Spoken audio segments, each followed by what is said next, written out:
നമ്മൾ വേഗം ക്യൂവിലേക്ക് പോകാൻ വേണ്ടിയിട്ടുള്ള ഓട്ടത്തിലാണ്. വേഗം പോയിട്ട് അതിൽ നിന്നില്ല എന്നുണ്ടെങ്കിൽ നമുക്ക് റൂം കിട്ടുന്നത് അത്രയും ലേറ്റ് ആയിട്ട് വരും. അപ്പോൾ 9:30 വരെ ഉണ്ട് ഈ ക്യൂ എന്നുള്ള കാര്യമാണ് അറിയാൻ കഴിഞ്ഞത്. പക്ഷേ എത്ര നേരത്തെ നമ്മൾ നിൽക്കുന്നോ അത്ര നേരത്തെ നമുക്ക് ഒഴിവായിട്ട് പോരാം. അപ്പോൾ എന്തായാലും നമ്മൾ വേഗം ക്യൂവിലേക്ക് കയറുകയാണ്. 9:30 വരെയാണ് അവിടെ ക്ലോസിങ് ടൈം. അതിനുള്ളിൽ നമ്മൾ റൂം കിട്ടുന്ന രീതിയിൽ പോയിട്ട് ക്യൂവിൽ നിൽക്കണം കേട്ടോ. നല്ല തിരക്കുണ്ട്.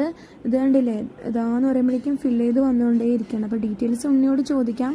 അവനതിന് മുമ്പും ഇതുപോലെ ബുക്ക് ചെയ്തിട്ടൊക്കെ ഉണ്ട്. അപ്പോൾ തിരുപ്പതി വന്നിട്ട് റൂം വേണമെന്നുണ്ടെങ്കിൽ CRO ഓഫീസറോ അല്ലെങ്കിൽ ബാലാജി ബസ് സ്റ്റാൻഡ് അടുത്തോ ഓഫ്ലൈനായിട്ട് റൂം ബുക്ക് ചെയ്യാൻ പറ്റും. സിംഗിൾസിന് അതേപോലെ അൺമാരീഡ് ആയിട്ടുള്ള കപ്പിൾസിനൊന്നും നമുക്ക് എന്ത് ചെയ്യില്ല, റൂം തരില്ല. അതേപോലെ ഒരാൾക്ക് ഒരു റൂമേ ബുക്ക് ചെയ്യാൻ പറ്റുള്ളൂ. 50 രൂപ മുതൽ 1000 രൂപ വരെയുള്ള റൂമുകൾ അവൈലബിൾ ആണ്. ഒറിജിനൽ ID കാർഡ് കൊണ്ടുവരാം.